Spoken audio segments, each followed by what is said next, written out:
UConn is an independent for the first time since 2003. But will that result in any sort of improvement in 2020? Welcome back to the Gridiron Expert, the best kept secret in all of college football. Today, bringing you our 2020 UConn Huskies college football predictions. As always, make sure to continue to like, comment, subscribe, and share our videos, as well as check out everything down in the description below, where you can receive exclusive college football content on our website, thegridironexpert.com, as well as follow us on all of our social media pages over on Facebook, Twitter, and Instagram. So like we said, UConn, for the first time since 2003, is a member of the Independents. They left the American Athletic Conference, where last year they went just 2-10 and winless in their conference. Randy Edsall is entering his fourth year of his second stint with the program. Coached there from 2000 to 2010, and now he is back. But entering year 4, he is just 6-30 with the program. He is still, though, the winningest head coach in UConn football history. This is a UConn program, guys, that is continuing to go down a very steep slope. They have not gone to a bowl game since 2015. They have not been anywhere close to competitive since then. But now as an independent with a relatively easier schedule, can the Huskies start to take a step forward? Can Edsall start to get them back to respectability? Offensively, they returned 7 starters from a unit that only averaged 18.9 points per game last year. They had tons of questions at the quarterback position. But they are led by Kevin Mensah, who had over 1,000 rushing yards last year and 9 touchdowns, and a wide receiver core that's fairly young, fairly talented, and led by sophomore Cameron Ross. So you find yourselves a quarterback, and UConn's offense could very well improve from 18.9 points per game to maybe 23 points per game. It's about a 4-point increase, could result in a few more victories. Defensively for UConn, they returned 10 starters from last year, so that could be the strength for the Huskies this year. Except they were 128th in the country when it came to scoring defense last year, allowing 40.5 points per game. 40.5 points per game for the Huskies. Their front 7 from their defensive line to their linebacking core is very experienced. Only question is their secondary. Not much depth there, not much talent there. Luckily, they're not facing some of the electric offenses that we have seen out of the American Athletic Conference in recent years. So the 2020 campaign for UConn, the quest for just improvement really, begins with a home game on a Thursday night against UMass. And man, if you're looking for a barn burner, this is the one right here, because you're pitting the 128th scoring defense from last year in UConn up against the last ranked scoring defense in UMass, who allowed 52.7 points per game. The Minutemen went 1-11 last year, their closest loss of those 11 actually coming to UConn as the Huskies defeated them by 21, 56-35. With horrible defenses across the board, you can expect maybe a similar shootout, but you can expect a similar result as well. UConn's going to get a win here, not only because they have home field advantage, but because even though they have quarterback issues, their offense is way more experienced and way more talented than what Walt Bell's working with in Massachusetts. So UConn kicks off the season 1-0, and lucky for them because it's going to rattle off a string of 3 straight losses. And that doesn't take much explanation. You look at the Illinois game, that's maybe the only one that might confuse some people, just because last year UConn hosted the Fighting Illini and only lost to them 31-23. That game was actually one of 3 one-possession losses for the Huskies, so there was talent there. They were competitive at times, and that was a decent Illinois team last year. Illinois, we do have taking a little bit of a step back, but with the game being at home, I think Lovie Smith is going to get the job done, especially with the problems that we believe UConn is still going to have on the defensive side of the ball. So they lose to Illinois here. Same for Virginia. Same for Indiana. Virginia's defense, 9 returning starters, should be able to take easy business against a struggling UConn offense. Indiana, strong across the board. That offense is going to light UConn up, even though they get to host the Hoosiers.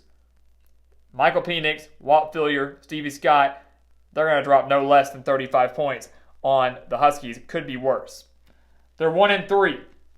They come home, or remain home, I should say, to face off against Old Dominion, an Old Dominion team that went 1-11 last year, so similar to UMass in this sense. They are now dealing with a brand new head coach themselves, an offensive mind from Penn State in Ricky Rain. But like UMass, like UConn, Old Dominion has some quarterback questions of their own. This is an Old Dominion program that only had 5 passing touchdowns in 2019. So they're not just dealing with quarterback questions, they're dealing with quarterback non-existence because there wasn't one last year. And Rain has to come in there without spring practice and try to find one. Oddly enough, guys, I am picking UConn to win this game. I think a lot of people might lean towards the Monarchs' way here. They might be leaning towards Old Dominion's way despite it being on the road. But I think you look at continuity, you look at who has the more experience coaching-wise and talent-wise, the slight edge goes in favor of UConn and the Huskies.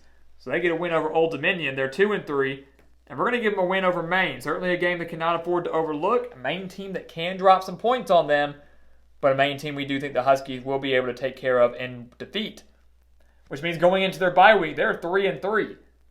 3-3, guys. So they have clinched 3 wins for the first time since 2017. That was their best record since then, was 2017 when they went 3-9. And right there, before their bye week on October 17th, they have now matched their combined win total from 2018 and 2019. 3 wins combined in 2 years. The Huskies have it now through 6 games. And don't look now, with some winnable games down the stretch. Maybe the Huskies can flirt with bowl eligibility. They don't get a win after the bye week, though, against Ole Miss. Not going to happen. You're not going into Oxford on a week of rest and defeating the Lane Train. It's just not going to happen, especially when Ole Miss can run it with John Rice Plumlee and Jerrion Ely going up against a UConn defense that allowed over 223 rushing yards per game. So that's going to be a bloodbath entirely, despite the week of rest here, 3-4.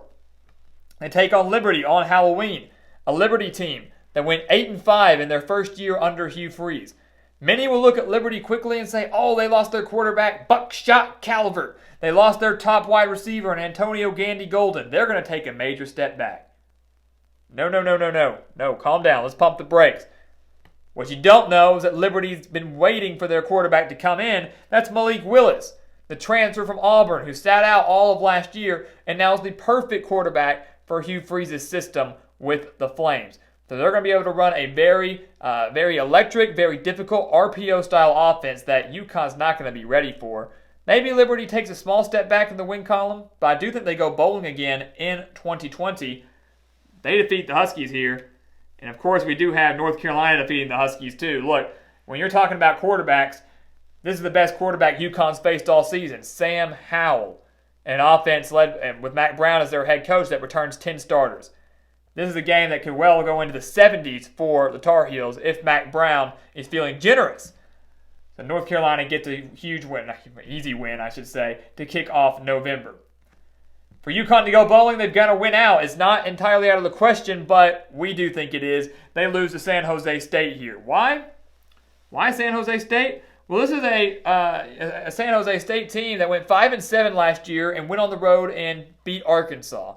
And we know that Arkansas is a horrible, horrible SEC team, but anytime you can take a pitiful, pitiful team like San Jose State and come into an SEC stadium and steal a win, it's pretty dang impressive. Ironically, Arkansas's quarterback last year, Nick Starkel, has transferred to San Jose State, and San Jose State had the 4th-ranked passing attack in the country last year with 338 yards per game. 338 yards per game. And that's not all in credit to Josh Love. That's a lot in credit to his core of wide receivers that all returned this year. So San Jose State's a team that could very well get into the postseason this year.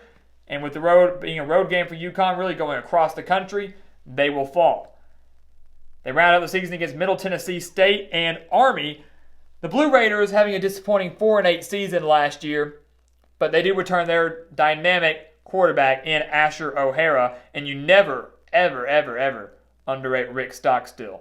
Very underrated quarterback in the head coach, in the Conference USA. UConn will fall to the Blue Raiders here, and they will fall to Army. You talk about UConn's pitiful defense. While we do think they take a step forward, you're going up against an Army team where you know they're going to run the ball, you know they're going to run the option, but you're just not going to be able to stop it. Not many teams are able to do that. Jeff Monken's going to have the Black Knights borderline bowl eligible yet again this year. Relatively difficult schedule, but one of those wins will come on the road against UConn and Randy Edsall. So we have the Huskies going 3-9, guys. So they're 3-3 through 6, and then they lose their final 6. And guys, let me tell you what. This, honestly, I would consider a success for UConn. It's a brilliant move for them to move to the independents. A lot of people actually are calling for them to discontinue their football program. That's not something I think needs to happen.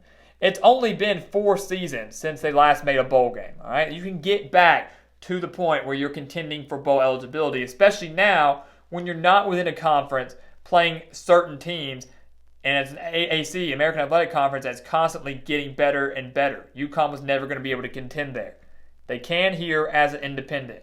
And in year 1, they get 3 wins, which is how many they had in 2018 and 2019 combined. So I think UConn takes a little step forward. Randy Edsall gets himself another year with the Huskies, and maybe next year's the year they can maybe break through. They have a lot of young talent, a lot of recruiting left to do. Maybe next year's the year that as an independent they can break through and go bowling. But the Huskies do improve by 1 game from last year's record, 3-9. Couple quality wins here, biggest one being Old Dominion, but nonetheless, Husky fans, you have a little something to get excited about and a little something to start looking forward to in the years ahead. So guys, thank you so much for watching us here at the Gridiron Expert on YouTube. Make sure to continue to like, comment, subscribe, and share our videos.